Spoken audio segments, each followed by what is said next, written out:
Alors, Marthe Robin, de certains côtés, moi, j'ai fait une espèce de cheminement que je pense que le postulateur de la cause a fait aussi. C'est qu'au début, on me présentait Marthe, là, tu sais, comme étant une femme qui, tout à coup, le Seigneur lui dit « Veux-tu être comme moi? » Et elle dit oui, puis elle devient stigmatisée. Ça a pris 9 ans avant qu'elle dise oui. Il y a eu un combat terrible. Il y a eu des tentations contre la foi, des tentations, et c'est des pères capucins qui sont venus prêcher une mission dans sa paroisse, sont venus la voir, et là, il s'est passé, on ne sait pas trop quoi. Il s'est passé de quoi dans cette visite où Marthe a saisi qu'elle avait une mission d'offrande, et c'est après ça, après son oui, qu'il y a eu justement la stigmatisation, tout ça. Puis elle est restée très, très humaine. Alors, je veux dire par là que on me disait des fois, certaines personnes qui parlaient de Marthe, que c'était comme une maladie très mystique. En fait, Marthe était vraiment aussi malade, là, malade physiquement. C'est une vraie maladie. Bon, d'ailleurs, c'est béatifié. Il est question qu'elle devienne la patronne de tous les grands malades, bon, tous ceux qui sont en chaise roulante ou dans leur lit, qu'elle soit une patronne pour eux autres. Tout n'est pas...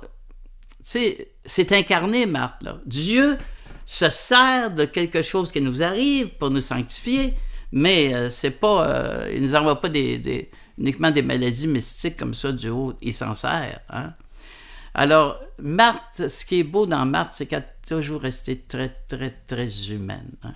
Moi, j'ai un père de foyer qui me dit ceci, qui dit, la première fois que j'ai vu Marthe, je m'en vais dans la chambre de Marthe, je me penche, j'étais un peu gêné, puis je me penche vers Marthe, d'un coup, j'entends sa petite voix. « Mon père, racontez-moi des blagues, j'aime tellement rire. » Ça, c'est son premier contact avec Marthe. Il s'attendait à des grandes affaires, là, tu sais. Marcel Clément racontait que la première fois qu'il avait entendu parler de Marthe, une mystique, puis il va la voir.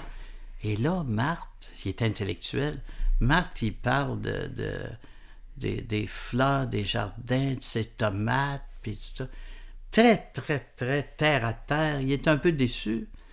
Puis là, il s'est mis à aller voir Marthe quasiment chaque année durant une trentaine d'années. Et la dernière fois qu'il a vu Marthe, elle lui dit, « Vous souvenez-vous la première fois que je vous ai vu? » Il dit, « Oui, vous me parlez des tomates puis du jardin. » Elle part à rire et elle lui dit, « Mais oui, vous étiez comme un saint dans une niche. Il fallait vous mettre les pieds par terre. » C'est beau, hein?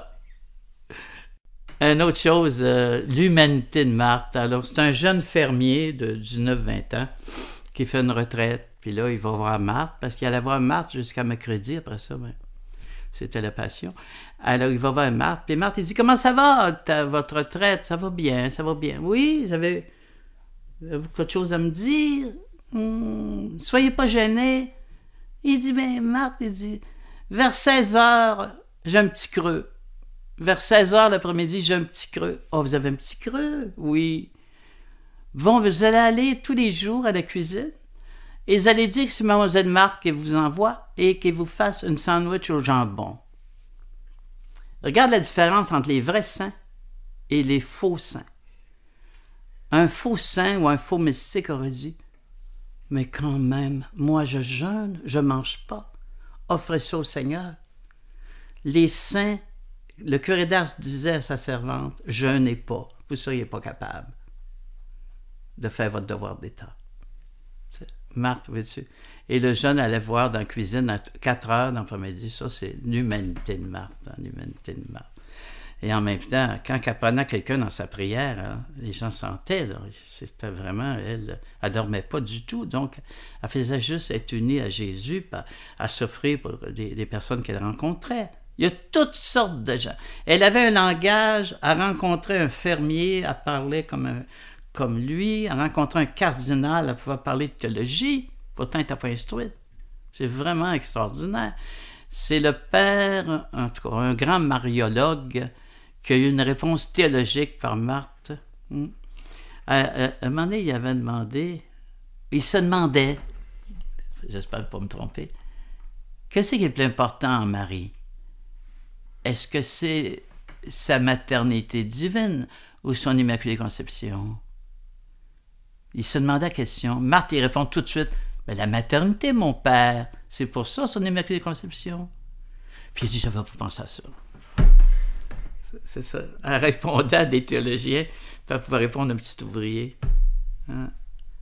Il y a quelque chose que j'ai entendu il fait pas longtemps par le père Pérusse, qui l'a raconté dans une conférence, mais qui est dans aucun livre, parce que c'est un petit peu côté délicat peut-être, mais ça montre, Marthe, comment elle pouvait toucher les âmes de différentes façons. Alors, c'est un juif agnostique, ou bien athée complètement, qui a une vie complètement dissolue. Puis on ne sait pas trop pourquoi, mais il décide d'aller voir Marthe avec ses 2 maîtresses. Bon.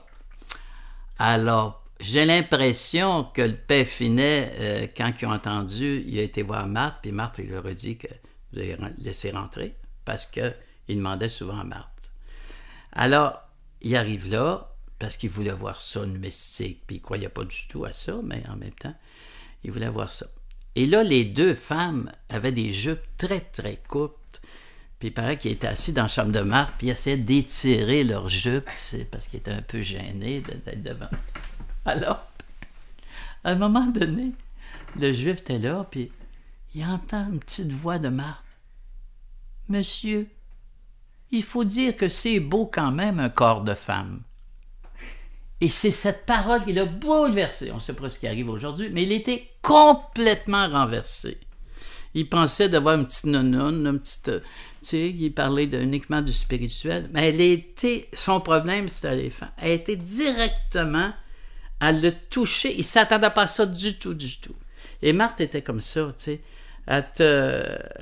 Par exemple, quand tu allais la voir seulement parce que tu pensais qu'elle était pour te dire des choses sur ton avenir, ça la choquait. Elle disait, je ne suis pas une devin, là, moi. Alors... Et elle disait au père Finet, « Oh, j'ai tellement fait, comment qu'on peut dire ça en bon français, en voulant dire, j'ai fait la nonone, j'ai fait semblant, je n'étais pas intelligent. » Parce il était trop curieux. Alors, elle faisait... Pour montrer aussi que Marthe, que les vrais mystiques, c'est ça, n'était pas du tout ce qu'on pourrait appeler, dans le sens négatif, moralisatrice. Il y a eu un témoignage un jour, bon, c'est un homme et une femme, un couple qui étaient ensemble, hein, comme bien des gens d'aujourd'hui, ils vivaient ensemble, ils étaient mariés tous les 2, puis ils ne vivaient plus avec sa femme et elle, son mari, et il y avait quand même la foi, puis il décide de venir à Châteauneuf, puis là, il décide d'aller voir Marthe, mais en même temps, il avait très peur, qu'est-ce qu'elle va dire, Alors, il rentre dans la chambre de Marthe, il s'assoit. Puis là, ils disent à Marthe, « Marthe, on est ensemble, puis on n'est pas mariés ensemble, puis on s'aime beaucoup. » Et Marthe répond, « C'est beau l'amour. » Et là, il leur demande de faire une prière. Alors, elle dit un Ave avec eux. Ils sortent de la chambre de Marthe, et en sortant de la chambre, bon, dans la campagne, dans le terrain, lui éclate en sanglots. Tout de suite après, elle se met à pleurer. Puis là, ils ne savent pas ce qui leur arrive, c'est ça, Marthe. Là, ils ne savent pas ce qui leur arrive. En tout cas, on dit que lui est revenu à sa femme et elle à son mari. Et Marthe n'a rien dit, sauf c'est grand l'amour. Puis elle a prié pour eux. Ça, c'est Marthe.